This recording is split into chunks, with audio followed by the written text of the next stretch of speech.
ಔಷಧಿ ವ್ಯಾಪಾರಸ್ಥರ ಸಂಘದಿಂದ ಆನ್ಲೈನ್ ಔಷಧಿ ಮಾರಾಟ ವಿರೋಧಿಸಿ ಪ್ರತಿಭಟನೆ. ಹೌದು, ಬಸವನ ಬಾಗೇವಾಡಿ ತಾಲೂಕು ಔಷಧ ವ್ಯಾಪಾರಸ್ಥರ ಸಂಘದ ವತಿಯಿಂದ ಪಟ್ಟಣದ ಬಸವೇಶ್ವರ ವೃತ್ತದಲ್ಲಿ ಅಖಿಲ ಭಾರತ ಕೆಮಿಸ್ಟ್ರಿಗಳ ಕೂಡಿಕೊಂಡು ಮುಷ್ಕರ ಮಾಡಲಾಯಿತು. ಮುಷ್ಕರ ಉದ್ದೇಶಿಸಿ ಹಲವಾರು ಔಷಧಗಳ ವ್ಯಾಪಾರಸ್ಥರು ಮಾತನಾಡಿದರು.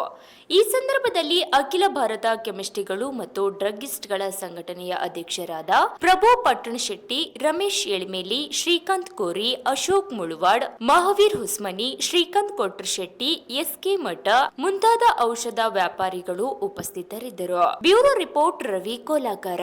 2018ರಲ್ಲಿ GSR 817 ಈ ಅಧಿಸೂಚನೆಯನ್ನು ಹಿಂಪಡೆದುಕೊಳ್ಳಬೇಕು ಮತ್ತು ದೊಡ್ಡ ಕಾರ್ಪೊರೇಟ್ ಕಂಪನಿಗಳು ಅತಿಯಾದ ಕಡಿಮೆ ದರ ನೀತಿ ಪೆಡೋಟ್ರಿ ಫಿಶಿಂಗ್ 26/3/2020ರಲ್ಲಿ GSR 220 ಈ ಅಧಿಸೂಚನೆಯನ್ನು ದುರುಪಯೋಗ, ಅನಧಿಕೃತ ಫಾರ್ಮಸಿಗಳ ಹೆಚ್ಚುತ್ತಿರುವ ಚಟುವಟಿಕೆಗಳು ಮತ್ತು ದೊಡ್ಡ ಕಂಪನಿಯ ಅತಿಯಾದ ರಿಯಾಯಿತಿ ದರಗಳು ಔಷಧ ವಿತರಣಾ ವ್ಯವಸ್ಥೆಯನ್ನು ತೀವ್ರವಾಗಿ ಹಾನಿಗೊಳಿಸುತ್ತಿದೆ.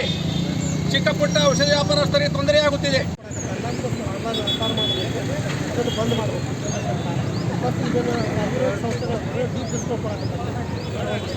ಅದನ್ನು ಬಂದ್ ಮಾಡಬೇಕಂತ ನಾವು ಮುಖ್ಯವಾಗಿ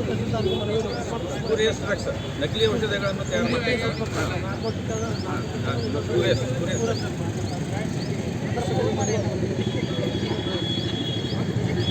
ಆನ್ಲೈನ್ನಲ್ಲಿ ಎಲ್ಲ ಮೆಡಿಸಿನ್ಗಳು ಸೇಲ್ ಆಗ್ತಾ ಇದ್ದಾವೆ.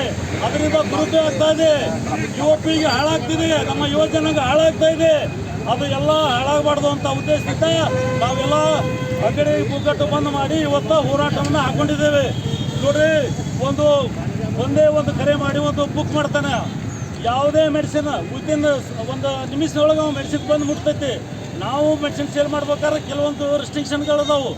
ಅದ್ರ ಬಗ್ಗೆ ಅದಕ್ಕೆ ಈ ಪ್ರಿಸ್ಕ್ರಿಪ್ಷನ್ ಏನೈತಿ, ಅವ್ನು ಡಾಕ್ಟ್ರಿ ಎಲ್ಲಿರ್ತಾನೋ ಏನು ಗೊತ್ತಿಲ್ಲ. ನೀವು ಬುಕ್ ಮಾಡ್ತೀರಿ, ಇಮಿಡಿಯೇಟ್ ನಿಮ್ಗೆ ಮೆಡಿಸಿನ್ ಸಪ್ಲೈ ಆಗಿಬಿಡ್ತೈತಿ. ಆ ಮೆಡಿಸಿನ್ ತೊಗೊಂಡು ಅವ್ರು ಏನೋ ಬೋಧು ಬಸ್ತಿಗಳು ಕೂಡಿ ಆ ಮಕ್ಕಳಿಗೆ ಹಾಲಿನೊಳಗೆ ಕೋಲ್ಡ್ ಡ್ರಿಂಕ್ಸ್ ಒಳಗೆ ಹಾಕಿಸಿಂದ ಕುಡಿಸ್ಬಿಡ್ತಾರೆ.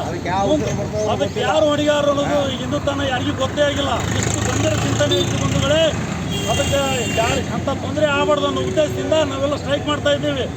ಅಖಿಲ ಭಾರತೀಯ ಔಷಧ ಸಂಘಗಳ ವ್ಯಾಪಾರಸ್ಥರು ಕರೆ ಕೊಟ್ಟಿದ್ದರ ಮುಖಾಂತರ ಬಸವನ ಬಾಗೇವಾಡಿಯ ನಮ್ಮ ಎಲ್ಲ ಔಷಧ ಅಂಗಡಿಗಳ ವ್ಯಾಪಾರಸ್ಥರು ಇವತ್ತು ಒಂದು ದಿನದ ಸಾಂಕೇತಿಕವಾಗಿ ಧರಣಿ ಇವತ್ತು ಯಶಸ್ವಿಯಾಗಿದೆ.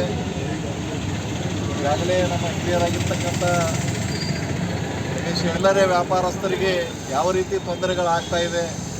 ಈ ಆನ್ಲೈನ್ ಮುಖಾಂತರ ಆರ್ಡ್ರ್ ಕೊಡುವುದರಿಂದ ಕಡಿಮೆ ದರದಲ್ಲಿ ಅವರಿಗೆ ಔಷಧ ಸಿಗ್ಬೋದು. ಆದರೆ ಡಾಕ್ಟ್ರ ಅವರಿಗೆ ತೋರಿಸಲಾರ್ದೇ, ಡಾಕ್ಟ್ರ್ ಒಂದು ಮಾಹಿತಿಯನ್ನು ಪಡೀಲಾರ್ದೇ, ಅವರ ಪ್ರಿಸ್ಕ್ರಿಪ್ಷನ್ ಇಲ್ಲಾರ್ದೇ ಗುಳಿಗೆಯನ್ನು ತೆಗೆದುಕೊಂಡು ಬಂದು ಅವರು ತೆಗೆದುಕೊಳ್ಳೋದ್ರಿಂದ ಆ ರೋಗಿಗಳಿಗೂ ಕೂಡ ಹಾನಿ ಆಗ್ತದೆ ಅಂತಕ್ಕಂಥ ಉದ್ದೇಶವನ್ನು ಇಟ್ಕೊಂಡು ಈಗ ಆನ್ಲೈನ್ನಲ್ಲಿ ರೇಟ್ ಕಡಿಮೆ ಕೊಡೋದು ಜೊತೆಗೇ ವ್ಯಾಪಾರಸ್ಥರದ್ದು ಒಂದು ಏನು ಕಳಕಳಿ ಏನಂದ್ರೆ ರೋಗಗಳನ್ನು ಕೂಡ ಅವರಿಗೆ ಸಹಿತ ಅನ್ಯಾಯ ಆಗಬಾರ್ದು ಅನ್ನೋದೊಂದು ಸದುದ್ದೇಶವನ್ನು ಇಟ್ಟುಕೊಂಡು